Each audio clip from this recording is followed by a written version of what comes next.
అజహల్ లక్షణం అంటే మనం చెప్పిన దానికి మరికొంత కలిపి అర్థం చేసుకోవాలి.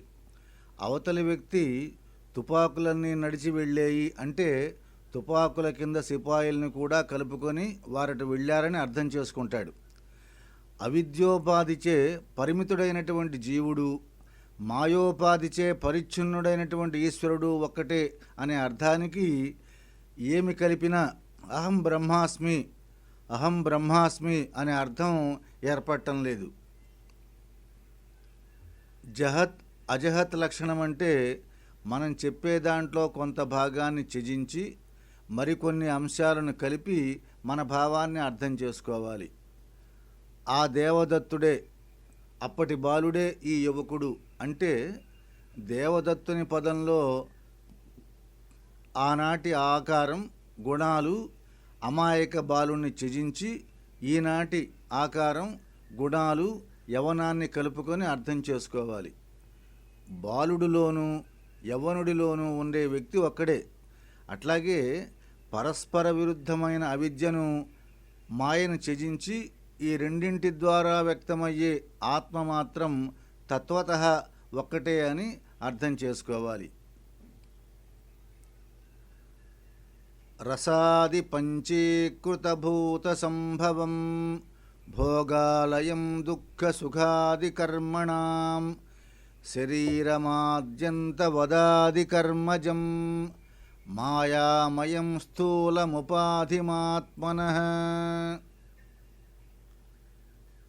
వర్తమాన శ్లోకంలోనూ రాబోయే 2 శ్లోకాల్లో కూడా శ్రీరామచంద్రుడు స్థూల సూక్ష్మ కారణ శరీరాలను వర్ణిస్తూ నిర్వచనం చెబుతూ ఉన్నాడు. ఆత్మ ఉపాధులచే ఆవరించబడి వాటి ద్వారా వ్యక్తమవుతూ వాటికే పరిమితం కావటం చేత ప్రత్యక్షంగా మనకు కనపడటం లేదు. స్థూలమైన శరీరాలన్నీ కూడా ఈ పంచభూతాల స్థూలాంశాల నుండే ఉద్భవిస్తాయి. పదార్థం ఒకటే అయినప్పటికీ వ్యక్తి యొక్క ప్రారబ్ధ కర్మల్ని అనుసరించి తయారయ్యే శరీరం యొక్క ఆకృతి, పరిణామము విభిన్నంగా మారుతుంటుంది. మన వ్యక్తిత్వంలో నిక్షిప్తమై ఉండేటువంటి గత కర్మలను వాసనలు అంటాం. ఈ వాసనలే స్థూల శరీరాకృతిని నిర్ణయిస్తాయి. ఇది వృక్ష, జంతు, మానవ జాతుల్లో ఏదైనా కావచ్చు. ప్రారబ్ధం అని పిలువబడే గత వాసనలన్నింటినీ క్షయం చేసుకోవటానికి మనకి ప్రస్తుతం ఈ శరీరం ఏర్పడింది. ఆత్మ కేవలం సాక్షి మాత్రమే. ఇది ఉపాధులచే కలుషితం కాదు, మార్పు చెందదు. కానీ మనం ఉపాధులతో తాదాత్మ్యం చెంది పరిమితమైనట్లుగా అనుకుంటున్నాం. ఈ శరీరము ఆత్మ యొక్క స్థూల ఉపాధి, అత్యంత బాహ్య రూపం మాత్రమే. సూక్ష్మం మనోబుద్ధి దశేంద్రియైర్యుతం ప్రాణైరపంచీకృతభూత సంభవం భోక్తు సుఖాదేరనుసాధనం భవేత్ శరీరమన్యద్ విదురాత్మనో బుధాః. ఇక్కడ సూక్ష్మ శరీరాన్ని వివరిస్తున్నాడు. మనస్సు, బుద్ధి, దశేంద్రియాలు పంచప్రాణాలతో కూడి పంచసూక్ష్మభూతాలతో నిర్మించబడి జీవునిచే సుఖదుఖాలనే అనుభవాలు పొందటానికి ఉపయోగపడే ఆత్మ యొక్క ఈ ఉపాధిని సూక్ష్మ శరీరమని బుధులు అంటే జ్ఞానులైనటువంటి వాళ్ళు అంటూ ఉంటారు. స్థూల శరీరానికి ఆధారంగా సూక్ష్మ శరీరం ఉంటుంది. పైన చెప్పిన తత్వాలు కలిస్తే సూక్ష్మ శరీరం అనబడుతుంది. ఇవి పంచభూతాల సూక్ష్మాంశాలైన తన్మాత్రలచే నిర్మించబడ్డాయి. ఈ సూక్ష్మ శరీరం ద్వారానే జీవుడు బాహ్య ప్రపంచంలో సంబంధాన్ని ఏర్పరచుకొని సుఖదుఖాలని, వాటి యొక్క అనుభవాల్ని పొందుతూ ఉంటాడు.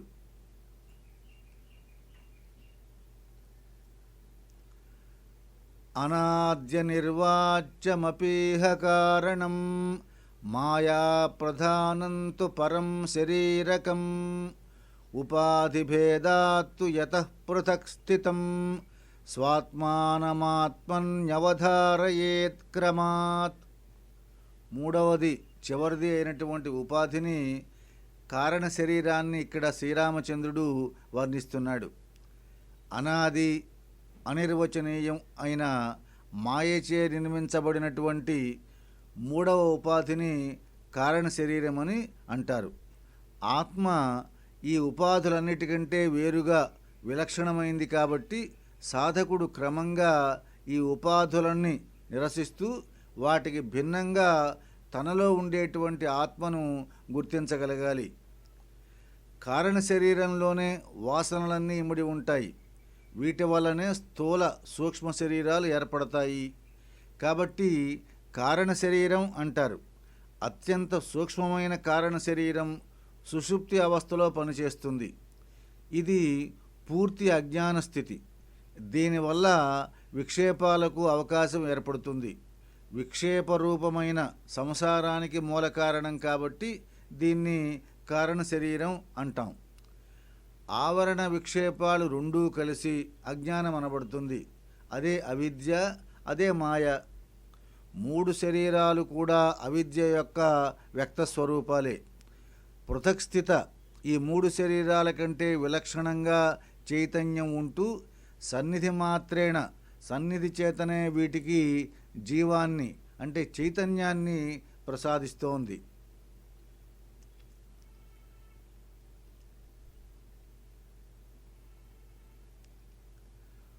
కోశేష్వయం తేషు తు తత్తదాకృతిర్విభాతి సంగాత్ స్ఫటికోపలో యథా అసంగరూపో యమజో యతోద్వయో విజ్ఞాయతేస్మిన్ పరితో విచారితే.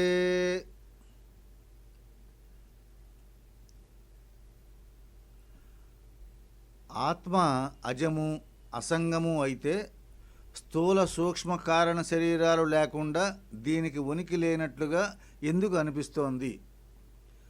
ఈ మూడు శరీరాలకు చెందకుండా విడిగా ఆత్మకు ఉన్నట్లుగా ఎందుకు తెలియబడటం లేదు అనే ప్రశ్న ఉదయిస్తవచ్చు. అది ఊహించి శ్రీరామచంద్రమూర్తి దానికి వివరణ ఇస్తున్నాడు. ఒక గాజు పలకకు ఎటువంటి రంగు ఉండదు. కానీ దాని దగ్గర ఎర్రని పుష్పాన్ని ఉంచితే ఆ స్ఫటికానికి ఎర్రటి రంగు ఉన్నట్టుగా కనిపిస్తుంది. అంటే ఈ రంగు స్ఫటికానిది కాదు, పక్కనున్నటువంటి వస్తువుది. అలాగే ఇలాంటి భ్రాంతి తోచడం అధ్యాస అనబడుతుంది. ఆత్మ అసంగమము అంటే సంగము లేనిది, కేవలం సాక్షి మాత్రమే. కానీ పంచకోశాల ద్వారా ప్రసరించినప్పుడు వాటి లక్షణాలను పొందినట్లుగా కనిపిస్తుంది. అలాగే ఆత్మకు జన్మము లేదు, ఇది అజం. దీనిలో ఉన్న ఏ వస్తువు వల్లను ఇది మలినం కాదు. కాబట్టి ఇది అద్యయం. ఉపాధుల ద్వారా వ్యక్తమైనప్పుడు మాత్రమే ఇది అనేకంగా కనబడుతుంది. బుద్ధేస్త్రిధా వృత్తిరపీహ దృశ్యతే స్వప్నాదిభేదేన గుణత్రయాత్మనః అన్యోన్యతోస్మిన్ వ్యభిచారతో మృషా నిత్యే పరే బ్రహ్మణి కేవలే శివే. సత్వ రజస్ తమో గుణాలనేవి త్రిగుణాలు. వాటి మాయా ప్రభావానికి బుద్ధి లోబడి ఉంటుంది. తమస్సు వల్ల ఆవరణ ఏర్పడుతుంది. దానివల్ల బుద్ధి సత్యాన్ని తెలుసుకోలేదు. ఈ ఆవరణ వల్ల మనస్సులో విక్షేపం కలిగి రజోగుణంగా వ్యక్తమవుతుంది. రజస్తమో గుణాల ప్రభావం తగ్గినప్పుడు మనస్సు సత్వగుణంలో ఉంటే శాంత స్థితిలో ఉంటుంది. ఈ విధంగా జాగ్రత్, స్వప్న, సుషుప్తి అవస్థలు మూడు ఉపాధులచే అనుభవించబడతాయి. ఇది ఆత్మను సృజించవు. జాగ్రత్తావస్థలో ధనవంతుడు, స్వప్నంలో యాచకుడిగా అనేక బాధలకు లోను కావచ్చు. సుషుప్తిలో ఈ రెండు అనుభవాలు ఉండవు. కానీ ఆత్మ త్రికాలాల్లో కూడా మూడు అవస్థల్లో కూడా ఒక్కటిగానే ఉంటుంది. ఇది శరీరాతీత, పంచకోశాతీత, అవస్థాతీతం. శరీరాలను, కోశాలను, అవస్థలను అనాత్మగా గుర్తించి నిరసించి శుద్ధ చైతన్య రూపమైనటువంటి ఆనందమయమైనటువంటి స్వరూప స్థితిలో నిలిచి ఉంటుంది. ఇదే పూర్ణత్వం. బ్రహ్మణి కేవలం బ్రహ్మగా ఉంటుంది. దేహేంద్రియ ప్రాణ మనశ్చిదాత్మానాం సంఘాదజస్రం పరివర్తతే ధియః వృత్తిస్తమో మూలతయాజ్ఞలక్షణ యావత్ భవేత్ తావదసౌ భవేద్భవః. ఆత్మ చైతన్యం అద్వైతమైంది కాబట్టి శుద్ధ చైతన్యంలో అనేకత్వం కనిపించదు. చైతన్యానికి కళ్ళు కానీ మనోబుద్ధులు కానీ లేవు. కానీ చైతన్యం అంతఃకరణాల ద్వారా ప్రసరించినప్పుడు ఇంద్రియాలు చూడగలుగుతాయి, మనస్సు అనుభవిస్తుంది, బుద్ధి ఆలోచనల అలజడితో నిండిపోతుంది.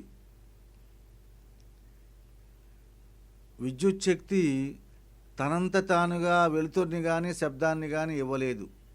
కానీ ఒక బల్బు ద్వారానో రేడియో ద్వారానో ఇస్తుంది.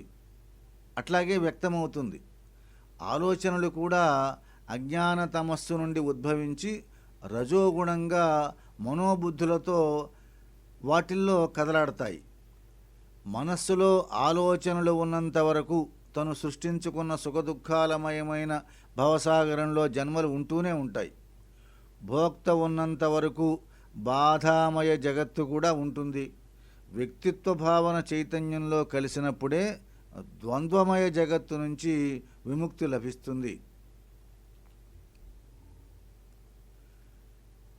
నేతి ప్రమాణేన నిరాకృతాఖిలో హృదా సమాస్వాదిత చిద్ఘనామృతః త్యజేదశేషం జగదాత్తసద్రసం పీత్వా యథాంభః ప్రజహాతి తత్ఫలం. నేతి వంటి శృతివాక్యాలను చెప్పుతున్నారు ఇక్కడ. బాహ్యంగా కనపడే ఉపాధులేవి ఆత్మ కావని బృహదారణ్యక ఉపనిషత్తు చెబుతుంది. అది ఒక క్రమ విధానంలో నేతి ఇది కాదు అని అనాత్మను నిరసిస్తూ ఆత్మను సూచిస్తుంది.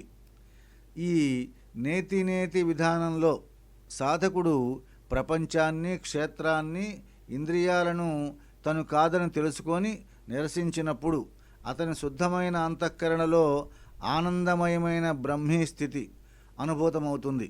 అప్పుడు నామరూపాత్మకమైన జగత్తును, భ్రమాకల్పనలను మిథ్యగా గుర్తించి త్యజించాలి. దాహంతో ఉన్నటువంటి బాటసారి లేత కొబ్బరి బొండంలో నీరు తాగి సేదదీరి హాయిగా ఆనందంగా ఆ కొబ్బరి బొండాన్ని విసిరివేయగలుగుతాడు. అదేవిధంగా ఆనందమయమైన ఆత్మానుభవాన్ని పొందిన తర్వాత గతంలో సుఖదుఖాలను అందించిన నామరూపాలన్నింటినీ మిథ్యాభ్రమలుగా గుర్తించి విడిచిపెట్టి హాయిగా జీవించగలగాలి.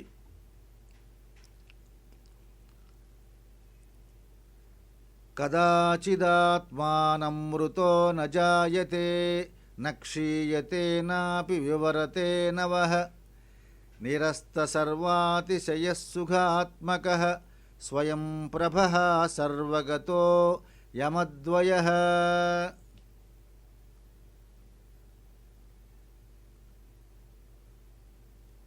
ఇంతకుముందు శ్లోకంలో శుద్ధ చైతన్యాన్ని మనం ప్రయత్నించి అనుభవంలోకి తెచ్చుకోవాలన్నారు.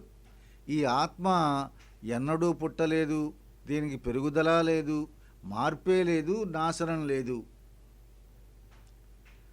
దానికి మరణం లేదు, ఇదేమి కొత్తది కాదు, ఉపాధి గత లక్షణాలు లేవు. ఇది ఆనందమయం, స్వయం జ్యోతి, సర్వవ్యాప్తం. ఇది ఏకం, అద్వితీయం. ఆత్మ బుద్ధికి కూడా అతీతమైంది కాబట్టి ఇది పరిణామరహితం, నిత్యం, త్రికాలంలోనూ ఒకలాగే ఉంటుంది కాబట్టి అజం. పుట్టుకే లేదు కాబట్టి పెరుగుదల లేదు, పెరుగుదల పుట్టుక లేదు కాబట్టి నాశనం అనేది లేదు. అన్ని కాలాల్లోనూ ఉంటుంది కాబట్టి ఆ నవ సనాతనమైంది. మూడు శరీరాలను, వాటి క్షేత్రాలను, మనోబుద్ధులు కల్పించే మాయాకల్పనలను గుర్తించి నేతి నేతి విధానంలో మిగిలి ఉండే అధిష్టానమే ఆత్మ. ఆ రకంగా ఆత్మను గుర్తించాలి. ఆనందో బ్రహ్మ, స్వయం ప్రభ, సర్వగత, అద్వయ ఈ పదాలన్నీ కూడా ఆత్మానుభవం అనే స్వరూప స్థితిని సూచిస్తున్నాయి. ఏవం విధే జ్ఞానమయే సుఖాత్మకే కథం భవో దుఃఖమయః ప్రతీయతే అజ్ఞానతోధ్యాసవశాత్ ప్రకాశతే జ్ఞానే విలీయేత విరోధతః క్షణాత్. ఆత్మ నిశ్చయంగా ఆనందమయమే అయితే ఏ విధంగా మనం ఈ బాధామయ జగత్తును అనుభవిస్తున్నాం? కష్టాలతో కూడిన నానాత్వమయి ప్రపంచం గోచరించటానికి కారణమేమిటి? గతంలో చెప్పినటువంటి నిత్యము, అజము, అనంతము, పరిణామరహితము, సనాతనము, అశుద్ధ బోధ రూపము అయినటువంటి ఆత్మలో నామరూపాలతో కూడిన బాధామయ జగత్తు ఏ విధంగా కనపడగలదు? అజ్ఞానం ఆవరణంగా ఏర్పడగా విక్షేపం వల్ల మాత్రమే ఇది ఉన్నట్టుగా కనిపిస్తుంది. జ్ఞానోదయమైన వెంటనే అజ్ఞానం నశిస్తుంది. బుద్ధిలో ఆవరణగాను, మనస్సులో విక్షేపంగాను మాయాశక్తి వ్యక్తమవుతుంది. మన స్వరూప స్థితి ఈ విధంగా మరుగున పడి ఎన్నో బాధలు ఉద్భవిస్తాయి. నేను అనే అహంకారం అందులో ఒకటి. దాని నుంచి బంధం, దీని నుంచి బయటపడే మార్గం జ్ఞాన మార్గం ఒకటే. యదన్యతన్యత్ర విభావ్యతే భ్రమాత్ అధ్యాసమిత్యాహురమం విపశ్చితః అసర్పభూతే హి విభావనం యథా రజ్వాదికే తద్వదపీశ్వరే జగత్. ఉన్న వస్తువుని గాక వేరొక వస్తువుగా చూడటము, చూసిన దాన్నే నిజంగా ఉందనుకోవటము విజ్ఞుల చేత అధ్యాస అని అనబడుతుంది. భ్రమ వల్ల ఒక త్రాటిలో పాకుతున్న పాముని, దాని పడగను చూసినట్టే ఈ జగత్తంతా కూడా సత్యమని, బ్రహ్మం అంటే ఇదేనని భావిస్తున్నాం. ఇలా త్రాడుని పాముగా చూడటాన్ని వివర్తవాదము అంటారు. ఏదైనా ఒక వస్తువు తన సహజ స్వభావాన్ని కోల్పోకుండా తనకంటే భిన్నమైనటువంటి అనుభవాలను ఇవ్వటం వివర్తం. తాడు వివర్తమే, పాము బ్రహ్మం యొక్క వివర్తమే ద్వంద్వమయమైనటువంటి ఈ జగత్తు. కొబ్బరికాయను విసిరివేసినట్టుగా జగత్తును విసిరివేయటం అంటే అర్థం తాడే పామనే భ్రమను తొలగించినట్లు జగత్తే బ్రహ్మ అనుకునే అజ్ఞానాన్ని విసర్జించమని. వేదాంతం దేన్ని కూడా నిరసించదు. వికల్పమాయారహితే చిదాత్మకే హంకార ఏష ప్రథమః ప్రకల్పితః అధ్యాస ఏవాత్మని సర్వకారణే నిరామయే బ్రహ్మణి కేవలే పరే. శుద్ధ చైతన్య రూపమైన ఆత్మ నుండి ద్వంద్వమయ జగత్తు ఏ విధంగా ఉద్భవించగలదు? ఈ శుద్ధ చైతన్యమైన ఆత్మ నుండి నేను అనే అహంకారం ఉద్భవిస్తుంది. ఈ అహంకారం మాయచేత సృష్టించబడింది. ఈ అహంకారం మనస్సు, శరీరాలను నేను అనుకుంటుంది. అందుకే నేను చూస్తున్నాను, నేను అనుభవిస్తున్నాను, నేను తింటున్నాను, నేను ఆలోచిస్తున్నాను, నేను నడుస్తున్నాను అనుకుంటుంది. ఇలా కర్తృత్వ భోక్తృత్వ భావాలతో కూడిన అహంకారం మాయా సృష్టికి తొలిమెట్టు. అదే మొదటి అధ్యాస. నిజం చెప్పాలంటే అహంకారం లేదు, శుద్ధమైన ఆత్మ మాత్రమే ఉంది. ఇచ్ఛాది రాగాది సుఖాది ధర్మికాః సదా ధియః సంసృతి తవః పరే యస్మాత్ ప్రసుప్తా తదభావతః పరః సుఖస్వరూపేణ విభావ్యతేనః. గాఢ నిద్రలో బుద్ధి పనిచేయని స్థితిలో బుద్ధి యొక్క లక్షణాలేవి నిద్రలో ఉన్న వ్యక్తిని బాధించవు. నిద్ర యొక్క ఆనందాన్ని మాత్రమే అతను అనుభవిస్తాడు. లెక్కలేని కోరికలు, రాగాలు, సుఖదుఖాలు మొదలైనవన్నీ బుద్ధి యొక్క స్థితులు. ఇవే సంసారానికి కారణాలు. ఈ సంసారం పరమాత్మలో నిత్యము ఉన్నట్టు గోచరిస్తుంది. నిజానికి ఇవి బుద్ధికి చెందినవి మాత్రమే. గాఢ నిద్ర అంటే సుషుప్తిలో అటు బుద్ధి పని చెయ్యదు, ఇటు దాని స్థితులు పని చెయ్యవు. అంటే అప్పుడు ఆనందమయమైన ఆత్మ మాత్రమే అనుభవంలో ఉంటుంది. త్రాటి మీద ఆరోపించబడిన పాములాగా ఈ జగత్ భ్రమ అంతా కూడా బ్రహ్మం మీద అధ్యాస గావింపబడినది మాత్రమే.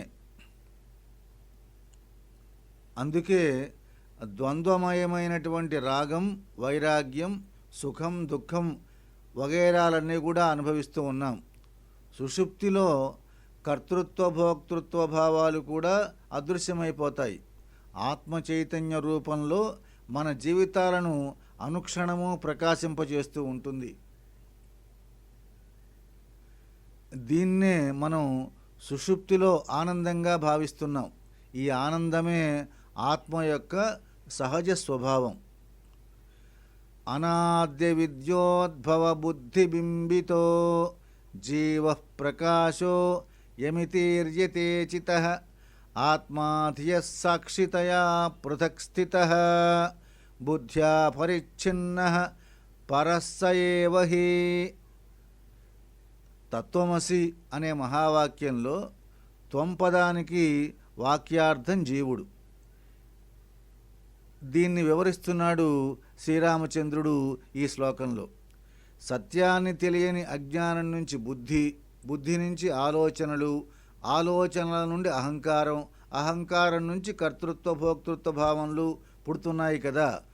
ఆకాశంలోని సూర్యుని ప్రతిబింబం కుండలో ఉండేటువంటి నీటిలో కనపడినట్టుగా మనలో కదిలే ఆలోచనల్లో ఆత్మ చైతన్యపు ప్రకాశం ప్రతిఫలిస్తుంది. ఈ విధంగా ప్రతిబింబించిన చైతన్య ప్రకాశం చిదాభాసుడు అనబడుతుంది. ఈ చిదాభాసుడి వల్లే బుద్ధికి తెలివి వస్తుంది. కానీ ఇదే ఆత్మ కాదు. నిజమైన నేను ఆత్మ సర్వాన్ని సాక్షిగా చూస్తూ బుద్ధిలోని ఆలోచనలకు శక్తినిస్తూ దానిచే ప్రభావితం కాకుండా శాంతంగా ఉంది. బుద్ధిని ప్రకాశింపజేసే ఈ చిదాభాసుడు కేవలం సాక్షి మాత్రమే. కుండలోని నీటిలోని సూర్యుడు ఎంతగా కదిలిపోతున్నా ఆకాశంలోని సూర్యునికి కదిలే నీటి వల్ల, ఆ కదిలేటువంటి నీళ్ల వల్ల ఎటువంటి మార్పు కలగదు. అట్లాగే అంతఃకరణ యొక్క ఆలోచనలతో, ఆందోళనలతో ఆత్మకి సంబంధం లేదు.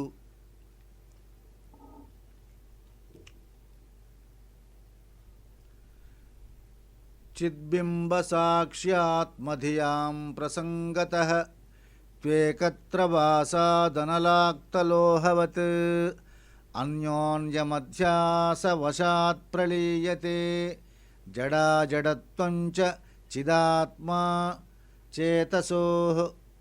జడమైన సూక్ష్మ పదార్థాలతో తయారైన అంతఃకరణ, స్వయం జ్యోతి అయిన ఆత్మ కలిసి ఉండటం వల్ల, చైతన్యవంతమైన ఆత్మతో కలిసి ఉండటం వల్ల జడమైనటువంటి బుద్ధి కూడా అధ్యాస వల్ల చైతన్యవంతంగా కనిపిస్తుంది. మాయా ప్రభావంతో తెలివైన అహంకారం పుడుతుంది. ఇనుము నల్లగా చల్లగా ఉంటుంది, కానీ అగ్నిలో కొంతకాలం ఉంచితే వేడిగా ఎర్రగా అవుతుంది. అంటే అగ్ని యొక్క లక్షణాలు ఎర్రని రంగు, వేడి ఇనుములోను, ఇనుము ఆకారం అగ్నికి ఆపాదించబడ్డాయి. ఇదే విధంగా బుద్ధిలోని ఆలోచనలు చైతన్యం వల్ల ప్రకాశం పొందగా తెలివైన వ్యక్తిత్వ భ్రమను కలిగిస్తాయి. చైతన్యము వేరు, జడమైన ఆలోచనలు వేరు. కానీ ఈ అధ్యాస కారణంగా నా ఆలోచనలే నేను అనుకుంటాం. గురోస్సకాశాదపి వేదవాక్యతః సంజాత విద్యానుభవో నిరీక్ష్యతం స్వాత్మానమాత్మస్థముపాధివర్జితం చజేదశేషం జడమాత్మగోచరం. ఇక్కడ ఈ శ్లోకంలో ఆత్మ విద్య అభ్యసించటంలో గల క్రమం సూచించబడింది. గురోహో సకాశాత్, గురు సన్నిధిలో తత్వమసి మొదలైన మహావాక్యాలను వినటం, శ్రవణం చేయటం, విన్నదాన్ని బాగా మననం చేయటం. ఈ విధంగా గ్రహించిన లక్ష్యార్థంపై దృష్టిని ఏకాగ్రతతో నిలపటం నిధిధ్యాసనం. ఈ క్రమంలో సాధనను కొనసాగిస్తే ఫలితంగా ఆత్మ యొక్క ప్రత్యక్షానుభవం, అపరోక్షానుభూతి పొందగలుగుతాడు. ఆ తర్వాత ఇంద్రియ గోచరము జడము అయినటువంటి ఈ ప్రపంచాన్ని అతడు త్యజించగలుగుతాడు. దేన్ని మాటల్లో వర్ణించలేము, ఏది మన వ్యక్తిత్వానికి అంతటికీ ఆధారము, దాన్ని ఆత్మస్తకం హృదయంలో నిరీక్ష దర్శించగలడు. అంటే సాధకుని హృదయంలో పరమసత్యాన్ని దర్శించగలుగుతాడు. స్థూల సూక్ష్మ కారణ శరీరాలకు భిన్నంగా ఉపాధులన్నింటికీ విలక్షణంగా ఆత్మ ప్రకాశిస్తూ ఉంటుంది. ఈ అనుభవం వచ్చాక స్థూల ప్రపంచాన్ని, సూక్ష్మభావన ప్రపంచాన్ని సాధకుడు త్యజించగలుగుతాడు. ప్రకాశరూపోహమజోహమద్వయః సకృద్విభాతోహమతీవ నిర్మలః విశుద్ధ విజ్ఞానఘనో నిరామయః సంపూర్ణ ఆనందమయోహమక్రియః. ఈ శ్లోకంలో ఉన్నటువంటి పదాలన్నీ ఉపనిషత్తుల సారాలే. ఇది ఆ తర్వాత వచ్చేటువంటి శ్లోకం కూడా నిధిధ్యాసనను ఎలా అవలంబించాలో నిర్దేశం చేస్తున్నాయి. నేను స్వయం జ్యోతిని, నాకు జననం లేదు. నేను వినా రెండవదేదీ కూడా లేదు. నిత్యము ప్రకాశిస్తూ ఉండే చైతన్య జ్యోతిని నేను. అత్యంత నిర్మలుణ్ణి, శుద్ధమైనటువంటి చైతన్య ఘనమే నేను. అనంతము, ఆనందమయము, నిష్క్రియము, పవిత్రము నా స్వభావం. పరిపూర్ణత్వమే నేను అంటున్నాడు శ్రీరామచంద్రమూర్తి. సాధకుడు తన దృష్టినంతటినీ ఏకాగ్రంగా కేంద్రీకరించవలసిన లక్ష్యాన్ని సూచిస్తున్న బాణం గుర్తులాగా ఇందులో 10 మాటలున్నాయి, 10 పదాలున్నాయి. ఈ 10 అనేక కోణాల నుంచి ఆత్మను వివరిస్తున్నాయి. సదైవ ముక్తోహమచించ శక్తిమాన్ అతీంద్రియ జ్ఞానమవిక్రియాత్మకః అనంతపారో హమహర్నిశంబుధైః విభావితోహం హృది వేదవాదిభిః. ధ్యానమందిరంలో సాధకుడు తన దృష్టినంతటినీ కేంద్రీకరించవలసిన లక్ష్యాన్ని సూచించే మరొక 6 బాణాలు గుర్తులున్నాయి. ఇంకా చెప్పాలంటే ధ్యానాభ్యాసాలు ఉన్నాయి దీంట్లో. నేను నిత్యముక్తుడను, ఈ ప్రపంచానికి ఆధారమైన శక్తినే నేను, నన్నెవరూ బుద్ధిచే తెలుసుకోలేరు. ఇంద్రియాతీతమైన శుద్ధ జ్ఞానమే నేను. అనంతము, అపరిచ్ఛిన్నము, అపారము నా తత్వం. వేద విధులైన పండితులు నిత్యము నన్నే ధ్యానిస్తారు అంటున్నాడు శ్రీరామచంద్రమూర్తి. ఏవం సదాత్మానమఖండితాత్మన విచారమాణస్య విశుద్ధ భావన హన్యాద విద్యామచిరేణ కారకై రసాయనం యద్వదుపాసితం రుజః. క్రిందటి శ్లోకంలో సూచించిన దాన్ని అభ్యసించటం వల్ల కలిగే లాభం ఇక్కడ కనిపిస్తుంది. అహం బ్రహ్మాస్మి అనే భావ సాన్నిధ్యంలో సదా మనస్సును ఉంచినట్లయితే అలా ఉంచటం వల్ల ఉదయించే విశుద్ధ జ్ఞానం అవిద్యను, అజ్ఞానాన్ని నశింపజేస్తుంది. అహం బ్రహ్మాస్మి అనే ఆలోచన కొత్త ఆలోచన కాదా అనిపించవచ్చు. కానీ అహం బ్రహ్మాస్మి అనే వృత్తి నిజానికి వృత్తే కాదు, దివ్యమైన ప్రత్యక్షానుభవంలో చివరగా లీనమయ్యే వృత్తి ఇది. ఎలాగైతే ఔషధాన్ని సేవిస్తే అది రోగాన్ని నయం చేసి తాను కూడా శరీరంలో కలిసిపోతుందో, అలాగే బ్రహ్మాకార వృత్తి కూడా సాధకుడి అపరోక్షానుభూతిలో లీనమైపోయి ఏకము, అద్వయము అయిన బ్రహ్మంగా భాసిస్తుంది.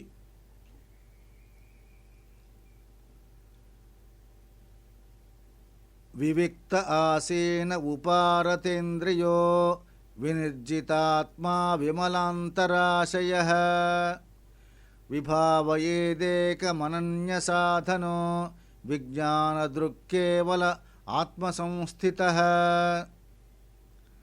సాధకులు ధ్యానంలో స్థిరంగా నిలపటానికి కావలసిన 5 విధానాలను ఇక్కడ వివరిస్తున్నాడు.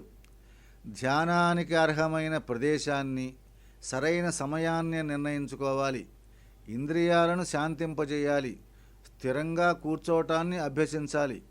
అంతకుముందు అభ్యసించిన కర్మ, జ్ఞాన, భక్తియోగ సాధన మార్గాలను పక్కన పెట్టి కేవలం బ్రహ్మాకార వృత్తిలో మనస్సును నిలపటానికి కృషి చేయాలి.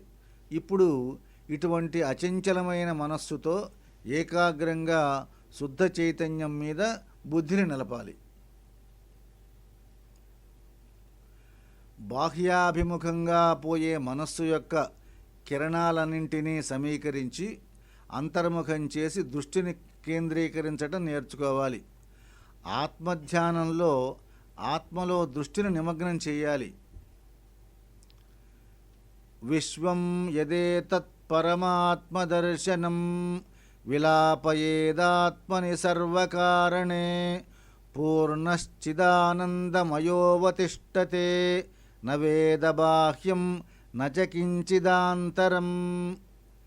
చైతన్యమయంగా మనకు కనపడే ఈ విశ్వమంతా పరమాత్మ కంటే వేరు కాదు. మన శరీరం, మనస్సు, బుద్ధితో బాహ్యమైన జగత్తును జీవుడనే మనం చూస్తున్నాం. వాటిలో కలిగే అలజడుల వల్ల బాధల్ని అనుభవిస్తున్నాం.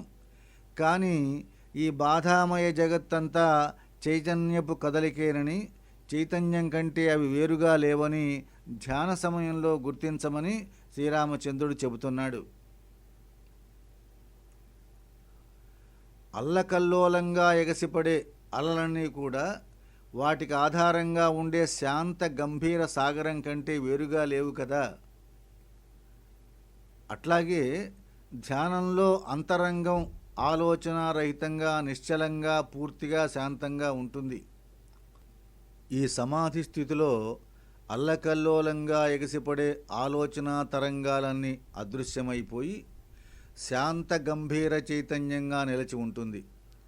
ఇలా స్థిరంగా నిలిచి ఉన్న ఆత్మకు ఆలోచనలు, ద్వంద్వమయ ప్రపంచము ఏదీ కూడా గోచరించదు. అంతవరకు అల్లకల్లోలంగా ఉన్న మనస్సు నిశ్చలంగా, ప్రజ్ఞానఘనంగా నిలిచిపోతుంది. దీన్నే అపరోక్షానుభూతి అంటాం. పూర్వం సమాధేరఖిలం విచింతయేత్ ఓంకారమాత్రం సచరాచరం జగత్ తదేవ వాచ్యం ప్రణవో హి వాచకో విభావ్యతే జ్ఞానవశాన్నబోధతః. సమాధి స్థితిలోనికి మనస్సును ఏ విధంగా తీసుకుని వెళ్ళాలో శ్రీరామచంద్రుల వారు ఇక్కడ వివరిస్తున్నాడు. సమాధి స్థితిని చేరే ముందు నామరూపాత్మకమైన చరాచర జగత్తంతా కూడా ఓంకార మాత్రమేనని ధ్యానించు. ఈ ప్రపంచానికంతటికీ ప్రణవం అంటే ఓంకారం శబ్ద ప్రతీక. ఇది ద్వైతం అజ్ఞాన దశలో మాత్రమే కనిపిస్తుంది, జ్ఞానదర్శనం తర్వాత మాత్రం కాదు. సమాధి 2 విధాలు. సవికల్పం అంటే ఆలోచనలతో కూడింది, నిర్వికల్పం అంటే ఆలోచనారహితమైంది. సవికల్ప సమాధిని ధ్యానమని, నిర్వికల్ప సమాధిని నిధిధ్యాసనమని అంటాం. సవికల్ప స్థితిలో ధ్యానించేవాడు ధ్యానము, ధ్యాన లక్ష్యము అని 3 వేరువేరుగా ఉంటాయి. వాటినే త్రిపుటి అంటాం. ఈ త్రిపుటి కూడా ఏకము, అనంతము అయిన ఆత్మతత్వంలో లీనమైపోయిన స్థితిని నిర్వికల్ప స్థితి అంటాం. సమాధికి ముందుగా మనస్సుకు ఉండవలసిన ఏకాగ్రతను దృఢం చేయటానికి ఓంకారాన్ని ధ్యానించటం ఎంతగానో సహాయపడుతుంది. నిర్వికల్ప స్థితిలో వ్యక్తిత్వ భావన లీనమైన తర్వాత ధ్యానంతో అవసరమే లేదు. నిద్రపోవటానికి ముందు అంకెలను లెక్క పెడతావు, కానీ నిద్రపోయిన తర్వాత లెక్కించేదెవరు? అంకెలెక్కడ? అకార సంజ్ఞ పురుషో హి విశ్వక హ్యకారకశ్చైజస ఈర్యతే క్రమాత్ ప్రజ్ఞోమకార పరిపచ్యతేఖిలైః సమాధిపూర్వం నతు తత్వతో భవేత్. ఓంకారంలో ఉండేటువంటి అకారం, ఉకారం, మకారం అనే మూడు శబ్దాలు మన దైనందిన జీవితంలో మనం అనుభవించే మూడు అవస్థల్ని కూడా సూచిస్తాయి. అకారం జాగ్రత్త పురుషుని జాగ్రత్తావస్థను, ఉకారం తైజస్సుని స్వప్నావస్థను, మకారం సుషుప్తి పురుషుని సుషుప్తి అవస్థను సూచిస్తాయని మహర్షులు చెబుతున్నారు. ఈ విభేదాలన్నీ సమాధికి ముందు మాత్రమే విలువని కలిగి ఉంటాయి. సమాధి స్థితిలో ఇవి ఏమాత్రమూ ఉండవు. సమాధి స్థితిలో చేరుకొని ఆలోచన ప్రవాహం ఆగిపోయిన శాంత స్థితిలో బాహ్య ప్రపంచం, దాని సృష్టికర్త హిరణ్యగర్భుడు, సృష్టిస్థితి లయకారకుడైన జగదీశుడు మొదలైన తేడాలుండవు. అండపిండ బ్రహ్మాండ విభేదాలేవీ ఉండవు. సర్వసృష్టికి ఆధారమైనటువంటి ఒకే ఒక చైతన్యం మిగిలి ఉంటుంది. విశ్వం త్వకారం పురుషం విలాపయేదుకార మధ్యే బహుధా వ్యవస్థితం తతో మకారే ప్రవిలాప్య తైజసం ద్వితీయవర్ణం ప్రణవస్య చాంతియే. ఓంకార ఉపాసనలో క్రమంగా ధ్యానంలో ఏ విధంగా మనకు కనపడే చరాచర జగత్తునంతా విలీనం చేయవచ్చునో ఈ శ్లోకంలోనూ తరువాతి శ్లోకంలోనూ శ్రీరామచంద్రుడు వివరించాడు. ఓంకారంలో ఉండేటువంటి అకారం విశ్వునిగా అనేక విధాల విరాట్ స్వరూపంగా వ్యక్తమవుతుంది. దీన్ని తైజస్సునికి, స్వప్న ప్రపంచానికి అంటే హిరణ్యగర్భుడికి ప్రతీక అయిన ఉకారంలో విలీనం చేయాలి. చివరగా ఉకారాన్ని మూడో శబ్దమైనటువంటి మకారంలో విలీనం చేయాలి. ఈ విధానాన్నే ఉపాసన అంటాం. అత్యల్పమైన వస్తువులో మహోన్నతమైనటువంటి లక్ష్యాన్ని చూడటం అన్నమాట. ఉదాహరణకి ఒక రాతి బొమ్మలో శివమహాదేవుణ్ణి ఆపాదించటం. ఆత్మ నీవు వ్యష్టిగా చూస్తే విశ్వడు, నేను జాగ్రత్త పురుషుడు, ఇది స్థూల శరీరం. సమిష్టిగా చూస్తే భగవంతుడు విరాట్ పురుషుడు. మొత్తం స్థూల శరీరాలు ఈ స్థితిలో వ్యక్తమవుతాయి. ఇవి అన్నీ అకారంలో వ్యక్తమవుతుంది.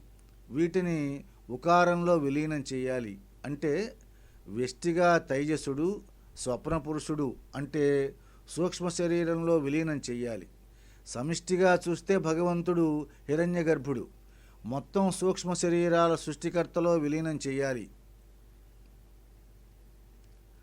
ఇప్పుడు ఈ రెండింటిని మకారంలో అంటే కారణతత్వంలో విలీనం చేయాలి. అంటే వ్యష్టిగా ప్రాజ్ఞుడైన సుషుప్తి పురుషుడిలో, సమిష్టిగా మొత్తం కారణ శరీరాలకి మూలకారకుడైనటువంటి ఈశ్వరుడిలో విలీనం చేయాలి. మకారమప్యాత్మని చిద్ఘనే పరే విలాపయేత్ ప్రాజ్ఞమపీహ కారణం సోహం పరం బ్రహ్మ సదా విముక్తిమత్ విజ్ఞాన దృక్ముక్త ఉపాధితోమలః.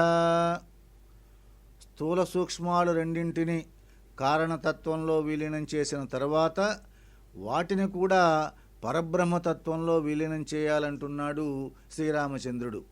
అంతవరకు నేను విశ్వడిని, తైజసుడిని, ప్రాజ్ఞుడిని అనుకుంటున్న అహంకారం ఇప్పుడు పరబ్రహ్మతత్వంలో లీనమై సర్వానికి ఆధారమైన చైతన్యమే నేను అనే భావంలో నిలుస్తుంది.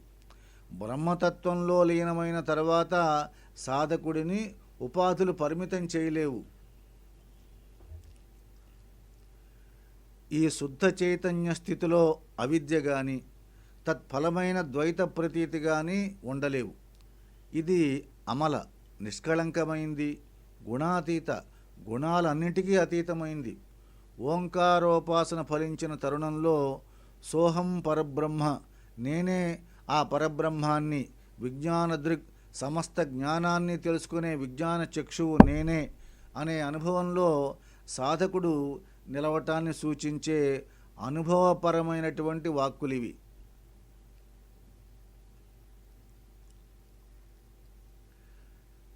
ఏవం సదా జాత పరాత్మభావనః స్వానందతుష్టః పరివిస్మృతాఖిలః ఆస్తేన నిత్యాత్మసుఖప్రకాశకः సాక్షాద్ విముక్తోచలవారి సింధువత్.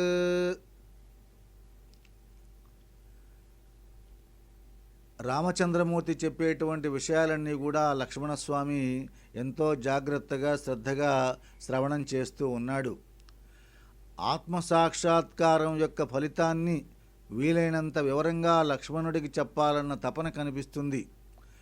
ఆత్మతత్వాన్ని గ్రహించి ఆత్మలో పూర్తిగా తాదాత్మ్యం చెందిన వానిలో ఆవరణ విక్షేపాలతో కూడిన అఖిల జగత్తు క్షణంలో అదృశ్యమైపోతుంది. వాటి జ్ఞాపకాలు కూడా అతన్ని చేరలేవు, అతడి దగ్గరికి చేరలేవు. విముక్తి నంది అచలమైన మహాసముద్రం వలె ఉంటాడు.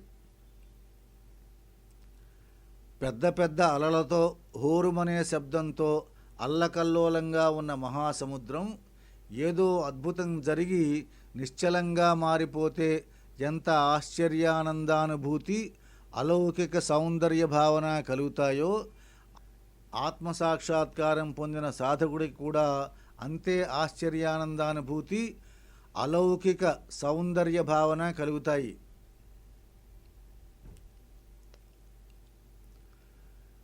ఏవం సదాభ్యస్త సమాధియోగినః నివృత్త సర్వేంద్రియ గోచరస్య హి వినిర్జితాశేష రిపోరహం సదా దృశ్యో భవేయం జితషడ్గుణాత్మనః. ఈ రకంగా సమాధి యోగాన్ని సాధన చేసే అవసరమైన 4 విధాలైన మార్పులు శ్రీరామచంద్రుడు సూచిస్తున్నాడు. ఆ 4ంటిని అవసరమైనట్లుగా సర్దుబాటు చేసుకోగలిగిన వాళ్ళకి నేను ప్రత్యక్షంగా అనుభూతమవుతానని శ్రీరామచంద్రుడు హామీ ఇస్తూ ఉన్నాడు. ఆ 4 ఏమిటంటే సదాభ్యస్త సమాధి యోగిన, ధ్యానాభ్యాసాన్ని క్రమం తప్పకుండా కొనసాగించటం వల్ల అతనిలో ఉండేటువంటి ఆ జీవుడిలో ఉండేటువంటి వాసనలన్నీ కూడా క్షయమైపోయి సాత్విక బుద్ధి అలవాటవుతుంది. రెండవది, బాహ్య ప్రపంచంలోని వస్తువులు అశాశ్వతమైనవి, బాధలకు మూలహేతు అనే జ్ఞానం పెంచుకుంటే వాటి మీద మోజు తగ్గిపోతుంది. మూడో విషయం, కామక్రోధాది అరిషడ్వర్గాలను జయించి సత్వగుణం పెంపొందించుకుంటూ పోవాలి. చిట్ట చివరిగా 4వది, షడ్ ఊర్మిలను అంటే ఆకలి, దాహం ప్రాణానికి చెందినవి, శోకమోహాలు మనస్సుకు చెందినవి, జరామరణాలు శరీరానికి చెందినవి అని మహర్షులు నిర్ణయించారు. వీటన్నిటినీ జయిస్తే మనస్సు ధ్యానానికి అనుకూలమవుతుంది. అలా అనుకూలంగా చేసుకోగలిగిన వానికి ప్రత్యక్షంగా, అప్రయత్నంగా, అనాయాసంగా లభించగలడు పరమాత్మ. అట్టి వాళ్లకు నిధిధ్యాసనాపూర్ణమైన నిశ్చల మానసంలో పూర్ణచంద్రుడిలాగా ప్రకాశిస్తాడు శ్రీరామచంద్రుడు. ధ్యాత్వైవమాత్మానమహర్నిశం మునిః తిష్టేత్ సదా ముక్త సమస్త బంధనః ప్రారబ్ధమశ్నన్నభిమానవర్జితో మయ్యేవ సాక్షాత్ ప్రవిలీయతే తతః. ఆత్మానుభవం పొందినటువంటి జ్ఞాని ఏ విధంగా జీవిస్తాడో ఇక్కడ సూచించబడింది. అతడు సమస్త బంధాల నుండి విముక్తుడవుతాడు. దేహాత్మభావం లేకుండా ప్రారబ్ధం క్షయమవటాన్ని సాక్షీభూతంగా చూస్తూ జీవిస్తాడు. అంతంలో శుద్ధ చైతన్యమైనటువంటి నాలో పరమాత్ముడు లీనమైపోతాడు. గత శ్లోకంలో చెప్పబడిన 4 విధాలైన సర్దుబాట్లు హఠాత్తుగా సంభవించవు. దీనికి ఎంతో ఓర్పు, దృఢమైనటువంటి దీక్ష, అచంచల విశ్వాసం అవసరం. అన్నిటినీ తట్టుకొని ఆత్మానుభవ స్థితుడైతే చూసే, అనుభవించే, ఆలోచించే అహంకారిగా అతడు ఉండడు. భౌతిక ప్రపంచానికి చెందడు. ఏ రకమైనటువంటి వాసనలు ఉండవు, కోరికలే ఉండవు. మిగిలిన ఉన్న ప్రారబ్ధాన్ని అతడు సాక్షిగా చూస్తూ జీవిస్తుంటాడు. ప్రారబ్ధం క్షయమయ్యాక నిర్ణీత సమయంలో శరీరం చనిపోగానే పరమాత్ముడైనటువంటి శ్రీరామచంద్రుడిలో లీనమైపోతాడు.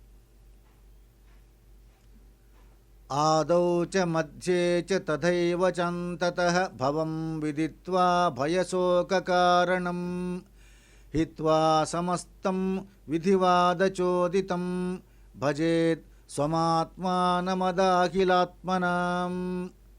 మొదట్లో, మధ్యలో, చివర్లో అంటే బాల్యంలో, యవ్వనంలో, వృద్ధాప్యంలో అంతటా ఈ సంసారం భయశోకాలకు కారణమని తెలుసుకొని సాధకుడు ఉపాధులతో అంటే మనస్సు, శరీరాలు తనకు గల తాదాత్మ్యాన్ని విడనాడాలి. వేదవిహిత కర్మలనైనా సరే సమస్తాన్ని త్యజించి తనలోని ఆత్మ మీద కేంద్రీకరించి ఇదే ఆత్మ అంతటా ఉండటాన్ని గుర్తించాలి. అంటే ఈ ప్రపంచంలో, ఈ విశ్వంలో ఉండేటువంటి అన్ని జీవుల్లోనూ సర్వవ్యాప్తంగా ఉండేటువంటి ఆత్మను గ్రహించగలగాలి. ఈ విధంగా అతడు ఉపాధుల బంధం నుండి విముక్తుడైన ప్రారబ్ధ కర్మ వల్ల శరీరం జీవించి ఉంటుంది. మనలోని వాసనలు, ఇతరుల కర్మఫలము కలిసి శరీరం రూపుదాలుస్తుంది. అందుకని మనలోని వాసనలను క్షయించేసుకోగలిగిన ఇతరుల కర్మఫలాన్ని అనుసరించి ఈ శరీరం ఇంకా జీవించవలసి ఉంటుంది. అతడు అలా జీవించి ఉన్నా ముక్తుడే. ఇదే జీవన్ముక్త స్థితి. ప్రారబ్ధ కర్మ పరిసమాప్తం కాగానే బ్రహ్మంలో లీనమవటాన్ని విదేహముక్తి అంటాం. ఆత్మన్యభేదేన విభావయన్నిదం భవత్యభేదేన మయాత్మనా తదా యథా జలం వారి నిధౌ యథాపయః క్షీరే వియత్ వ్యోమన్యనిలే యథానిలః.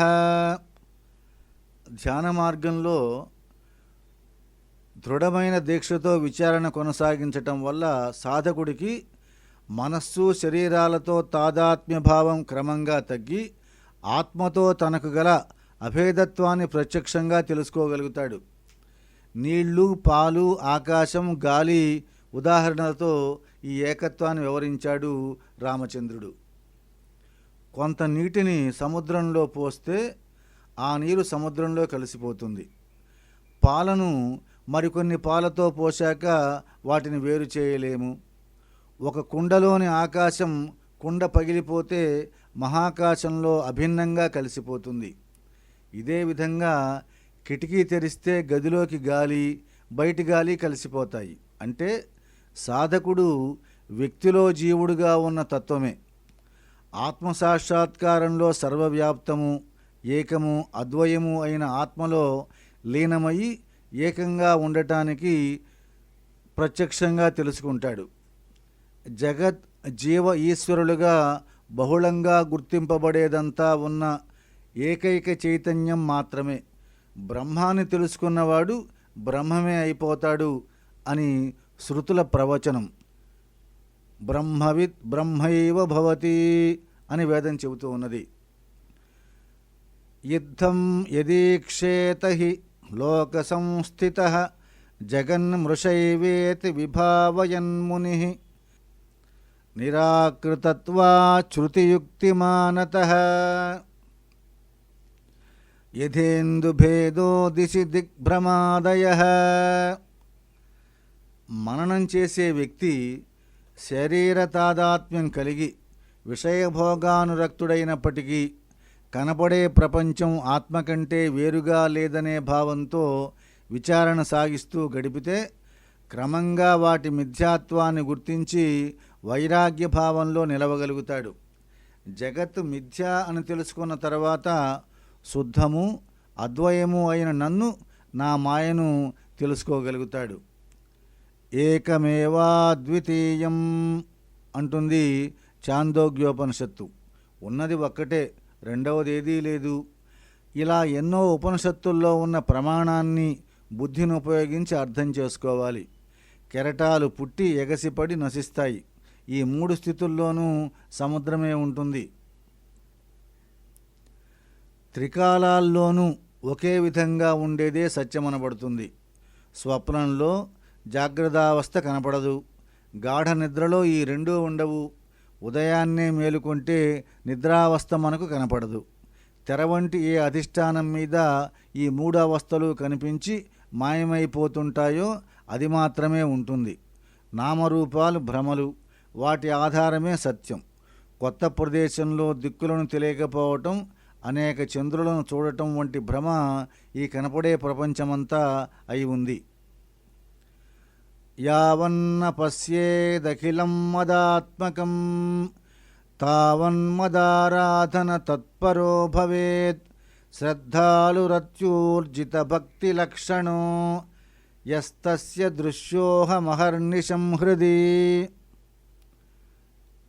ఎంతో సంతోషంగా వివరంగా చెప్పేటువంటి విషయాన్ని లక్ష్మణస్వామి శ్రద్ధగా శ్రవణం చేస్తూ ఉన్నాడు. రామచంద్రుడు లక్ష్మణస్వామికి ఉన్నటువంటి సందేహాలన్నీ కూడా తొలగించటానికి వీలుగా ఆ పారమార్థికమైనటువంటి తత్వోపదేశం చేస్తూ ఉన్నాడు. దృగ్గోచరమే అయినటువంటి ప్రపంచమంతా నా దివ్యస్వరూపం అనేటువంటి భావంతో ఎంతకాలం చూడలేడో అంతవరకు నా రూపాన్ని అత్యంత భక్తితో ఆరాధించాలి. అత్యంత భక్తి శ్రద్ధలు గలవాని హృదయంలో నేను స్వయంగా స్ఫురిస్తాను. ఆరాధన అనేది భగవద్భక్తిని పెంపొందిస్తుంది. భగవంతుణ్ణి శరణు పొంది నీ ఇష్టప్రకారమే జరుగుగాక అనే భావంతో జీవిస్తే ఉన్నటువంటి వాసనలన్నీ కూడా క్షయమైపోతాయి. భక్తుడి యొక్క అంతరంగం శాంతంగా, సాత్వికంగా, నిశ్చలంగా తయారవుతుంది.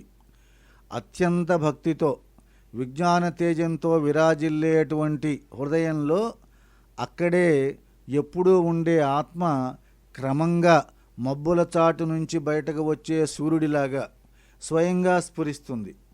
అప్పుడు వ్యక్తిత్వ భావన పరమాత్ముడైన శ్రీరాముడిలో లీనమైపోతుంది. జీవాత్మ పరమాత్మలో ఐక్యమైపోతుంది. జీవుడు దేవుడైపోతాడు, మనిషి మాధవుడైపోతాడు. రహస్యమేత శృతిసార సంగ్రహం మయా వినిశ్చిత్య తవోదితం ప్రియ యస్త్వేతదాలోచయతీహ బుద్ధిమాన్ సముచ్యతే పాతకరాశి భిక్షణాత్. ఓ లక్ష్మణ, ప్రియానుజ, రహస్యము సర్వశ్రుతుల యొక్క సారము అయినటువంటి ఈ ఆత్మవిద్యను నేను స్వానుభవంతో గ్రహించి నిశ్చయించుకొని నీకు అందిస్తున్నాను. నీవు కూడా ప్రయత్నించి ఈ స్థితిని సాధించి జీవన్ముక్తుడవు కమ్ము అని ప్రోత్సహిస్తున్నాడు. అంతేకాదు, నీ వంటి మనోబుద్ధులు కలిగిన వారెవరైనా సరే నేనిప్పుడు నీకు ఉపదేశించినటువంటి ఈ బ్రహ్మ విద్యను బాగా మననం చేస్తే జీవన్ముక్తుడవచ్చు. అంటే జీవించి ఉండగానే మోక్షాన్ని పొందినవాడవుతాడు. వాళ్లే జీవన్ముక్తులు. ముక్తి పొందాలి అంటే కైవల్యం కలగాలి అంటే మరణించిన తర్వాత మాత్రమే కాదు, జీవించినటువంటి కాలంలో కూడా ఈ తత్వాన్ని ఎవరైతే గ్రహించి సర్వము కూడా ఈ ఆత్మతత్వంగా భాషిస్తున్నది అని తెలుసుకుంటాడో వాళ్ళు జీవన్ముక్తులు అని పిలువబడతారు. లక్ష్మణస్వామి దృష్టిలో శ్రీరాముడు కేవలం అన్నగారు మాత్రమే కాదు, పరమాత్మ స్వరూపం. ఆ పరమాత్మ చెబుతున్నాడు శ్రీరామ గీత, పాతకరాశిభి, ఎన్ని పాపాలైనా సరే క్షణాత్ ముచ్యతే, క్షణంలో ముక్తి పొందగలడు. నేరస్తుడు చనిపోతే శిక్షకు విలువ లేదు కదా, శిక్షించబడేవాడే ఉండడు. కర్తాభోక్త అయినటువంటి అహంకారం నశించినప్పుడు వాసనలన్నీ కూడా నశించక తప్పదు. భ్రాతర్ యదీదం పరిదృశ్యతే జగత్ మాయైవ సర్వం పరిహృత్య చేతసా మద్భావనాభావిత శుద్ధమానసః సుఖభవానందమయో నిరామయః.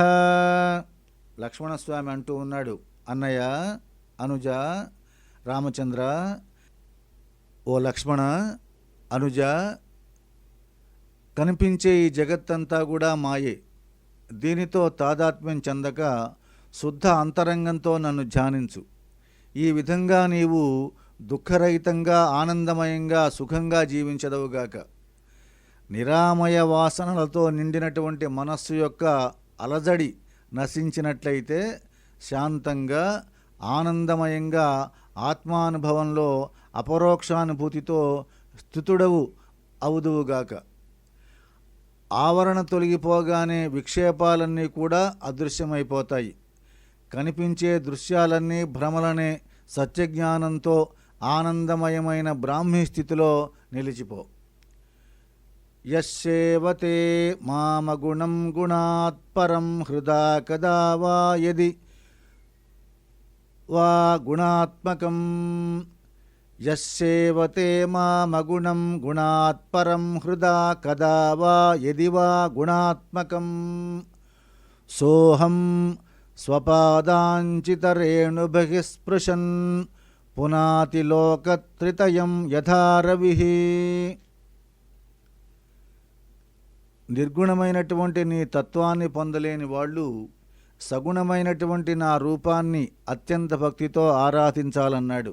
ఇప్పుడు కూడా గుణాతీతమైనటువంటి నా నిర్గుణతత్వాన్ని, గుణాలతో కూడినటువంటి నా సగుణ రూపాన్ని కానీ ఎవరైతే ధ్యానిస్తారో వాళ్ళు నా స్వభావాన్ని, బ్రహ్మపదాన్ని పొందుతారు.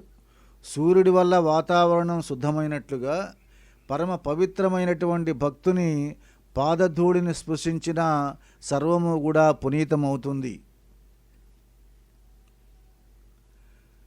సగుణ రూపాన్ని అనన్యభక్తితో ఆరాధించే భక్తుడు నిర్గుణతత్వాన్ని నిశ్చల ధ్యానమానసంతో దర్శించగలిగిన సత్యాన్వేషి కూడా వారి అంతరంగంలోని ప్రత్యక్ష జ్ఞానం వల్ల, వారి పాదధూళి స్పర్శ మాత్రం వల్లనే అంతటిని పవిత్రం చేయగలుగుతారు.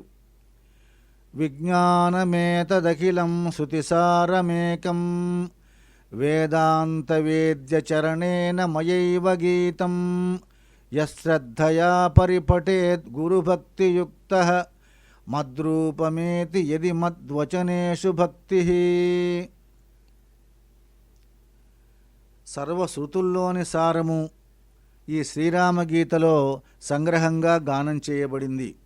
దీనిలో ఏకము అద్వయము అయిన ఆత్మతత్వం వివరించబడింది.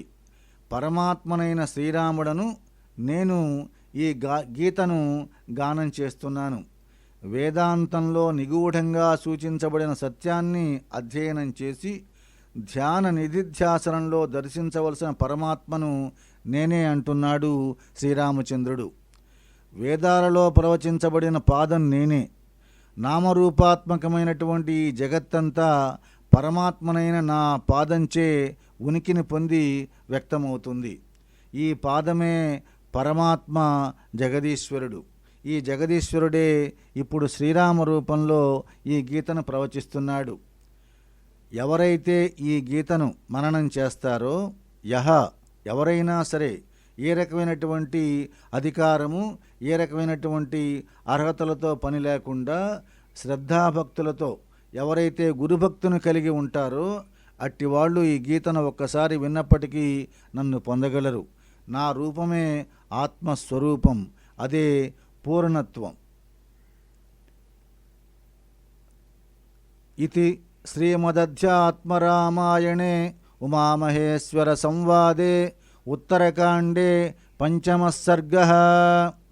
ఈ విధంగా పార్వతీ పరమేశ్వరుల యొక్క సంవాదం ముగుస్తుంది.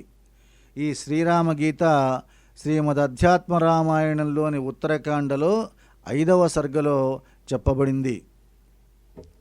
ఈ అద్భుతమైనటువంటి శ్రీరామగీతను లక్ష్మణస్వామిలాగా ఎవరైతే శ్రద్ధాభక్తులతో శ్రవణం చేసి దానిలో ఉండేటువంటి సారాన్ని గ్రహించినటువంటి వాళ్ళై ఆ ప్రకారంగా జీవితాన్ని గనక, వాళ్ళ యొక్క ఆలోచనలను, జీవన విధానాన్ని గనక గడిపినట్టయితే వాళ్ళు తప్పనిసరిగా జీవన్ముక్తులవుతారు. వాళ్ళే కైవల్యాన్ని పొందుతారు. ఆ రకంగా భగవంతుల్లో చేరేటువంటి అవకాశం సర్వజీవులకు కూడా కలుగుతుంది. స్వస్తి ప్రజాభ్యః పరిపాలయంతాం న్యాయేన మార్గేణ మహేశాః గోబ్రాహ్మణేభ్యః శుభమస్తు నిత్యం. లోకాః సమస్తాః సుఖినో భవంతు. కాలే వర్షతు పర్జన్యః పృథివీ సస్యశాలినీ దేశోయం క్షోభరహితో బ్రాహ్మణాः సంతు నిర్భయాः అపుత్రాः పుత్రిణः సంతు పౌత్రిణः అధనాः సధనాः సంతు జీవంతు శరదాం శతం చరితం రఘునాథస్య శతకోటి ప్రవిస్తరం ఏకైకమక్షరం ప్రోక్తం మహాపాతకనాశనం మంగళం కోసలేంద్రాయ మహనీయ గుణాత్మనే చక్రవర్తి తనూజాయ సార్వభౌమాయ మంగళం శ్రియఃకాంతాయ కళ్యాణ నిధయేర్థినాం శ్రీవేంకటనివాసాయ శ్రీనివాసాయ మంగళం. అధ్యాత్మ రామాయణంలో వ్యాసమహర్షి రచించినటువంటి ఈ శ్రీరామ గీతను తెలుగు భక్తి పేజెస్లో రచన చేసినటువంటి వాళ్ళకి కృతజ్ఞతలు తెలియజేస్తూ ఈ శ్రీరామ గీతను చెప్పేటువంటి అవకాశం నాకు కలిగినందుకు ఆ భగవంతుడికి కృతజ్ఞతలు తెలియజేస్తూ భక్త పరమాణువు డాక్టర్ గోలి ఆంజనేయులు. నమస్కారం. ఓం శాంతి శాంతి శాంతి.